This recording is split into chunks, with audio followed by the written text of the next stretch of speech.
যেই নারীর মাঝে 12টা গুণ সে বিলং করতে পারবে, 12টা গুণ যে মেনে চলতে পারবে, তার লাইফে ফলো করতে পারবে, আল্লাহ তাআলা নিজেই তাকে ভালোবাসবেন। সুবহানাল্লাহ পড়বেন না আপনার সবাই?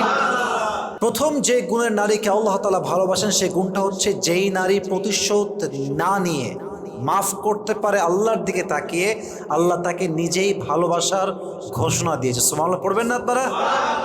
কোরআনে আল্লাহ তাআলা বলেছেন উইদ্দাত লিল মুত্তাকিন, আমি জান্নাতকে প্রিপেয়ার করে রেখেছি তাদের জন্য যাদের হৃদয়ে আল্লাহ তাআলার ভয় আছে। জান্নাত পাবে তারা যাদের হৃদয়ে আল্লাহ তাআলার ভয় আছে। তো তাদের গুণ কি কি আছে? আল্লাহ তাআলা একটা গুণ বলেছেন, ওয়াল আফিনা আনিন নাস, দে উইল ফরগিভ পিপল, তারা মানুষকে ক্ষমা করবে, and they will not take revenge, তারা প্রতিশোধ নেবে না। অনেকে দেখবেন যে অনেক আগে কেউ কষ্ট দিয়েছে, কোনো একটা কথা বলে, গালি দিয়ে, ধার নিয়ে বা কোনো একটা ভাবে তাকে কষ্ট দিয়েছে, বাট মানুষ এটাকে পেলে পুষে বড় করে 4 বছর পরে গিয়ে হলো প্রতিশোধ নেয়। অনেকে আবার খুনও করে। এরকম আছে না যুবক ভাইয়েরা? প্রতিশোধের জীবনটা কখনো সুন্দর জীবন হতে পারে না। প্রতিশোধের মাঝে কোনো আধ্যাত্মিক কোনো লাভ নেই, আত্মকেন্দ্রিক কোনো লাভ নেই, মনের শান্তিও নেই। মাফ করবেন, আল্লাহ নিজে আপনার হৃদয়ে একটা আল্লাহ প্রদত্ত শান্তি দান করবে। সুবহানাল্লাহ পড়বেন না আপনারা? So they will forgive people, they will not take any revenge in their lives. তারা মাফ করে দিবে, তারা কখনো প্রতিশোধ নেবে না। আমরাও ট্রাই করবো মাফ করার জন্য। রাজি আছেন তো ইনশাআল্লাহ?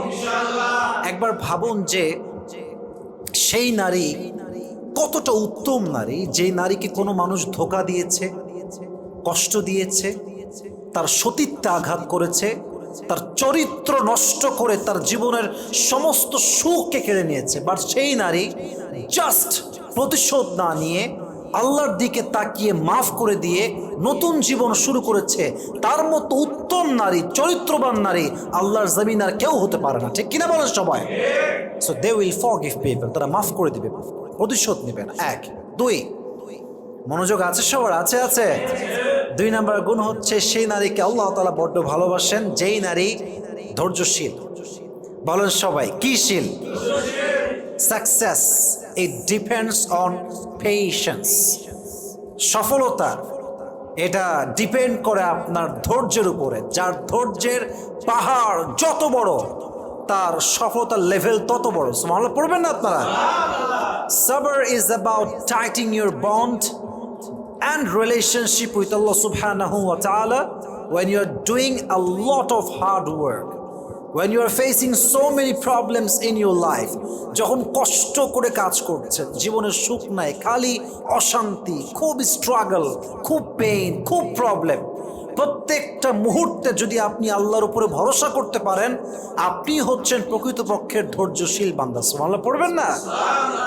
এই পৃথিবীতে হাজার হাজার পরিবার টিকে আছে একজন নারীর ধৈর্যশীল হওয়ার উপরে। এটা আমি আগেও বলেছি যে কোটি কোটি পরিবার পৃথিবীতে আছে শুধুমাত্র নারীর ধৈর্যের জন্য, সবরের জন্য সন্তান টিকে আছে, শ্বশুর টিকে আছে, শাশুড়ি টিকে আছে, স্বামী টিকে আছে। নারী ধৈর্যহারা হলেই একটা পুরো সাজানো গোছানো সংসার এক মুহূর্তে ধূলিসাৎ হয়ে যাবে। ঠিক কিনা বলে? নারীর ধৈর্যশীল হওয়া অনেক দামি যুবক ভাইরা আমার। আল্লাহ প্রত্যেকটা মেয়েকে প্রত্যেকটা ক্ষেত্রে ধৈর্যশীল হওয়ার তৌফিক দান করুক। সকলেই মন খুলে পড়া আমিন। এজন্য ধৈর্যশীল নারীকে আল্লাহ তাআলা বড্ড ভালোবাসেন। শুধুমাত্র নারীকে নয়, কোরআনে আল্লাহ তাআলা বলেছেন ইন্নাল্লাহা মা'আস সাবিরিন, যে ব্যক্তি ধৈর্যশীল হবে, পেশেন্ট, ধৈর্যশীল হয়ে প্রত্যেকটা অবস্থাকে ফেস করবে, প্রত্যেকটা সিচুয়েশন ফেস করবে, তার সঙ্গী হয়ে যাবে একজন। আওয়াজ দিয়ে বলেন তো তিনি কে? এজন্য কোরআনে আল্লাহ তাআলা বলেছেন ইয়া আইয়ুহাল্লাযীনা আমানুস্তাঈনু বিস-সাবরি ওয়াস-সালাহ, হে মুমিন বান্দারা, হে বিশ্বাসীরা, তোমরা আল্লাহর সাহায্য চাও দুরের মাধ্যমে। 1 নাম্বার হচ্ছে আস-সালাহ, নামাজের মাধ্যমে তোমরা সাহায্য চাও। ওয়াস-সাবর, ধৈর্যের মাধ্যমে তোমরা সাহায্য চাও। যে বান্দা ধৈর্য এবং নামাজ দুটোকে একসাথে করে আল্লাহ সাহায্য চায়, আল্লাহ তাই গায়েবীভাবে সাহায্য করে। সুবহানাল্লাহ পড়বেন না? Seek the help with patience and salah, and definitely Allah will help you very soon. ধৈর্য এবং নামাজ নিয়ে আল্লাহর কাছে দোয়া করলে আল্লাহ বান্দাকে কখনো ফিরায় দেয় না। সুবহানাল্লাহ পড়ে সবাই আপনারা। অতএব ধৈর্য হচ্ছে আমাদের জীবনের সবচেয়েতে দামি। धत तेरे की फिर बच गया। नामुमकिन, इसकी तो मैं।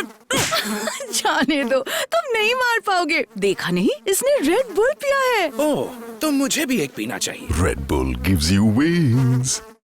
সবচেয়েতে দামি একটা জিনিস। তবে আমি জাস্ট ছোট্ট একটা বিষয় বুঝাই, ধৈর্য মানেই যে জাস্ট ধৈর্য, ইটস নট লাইক দ্যাট।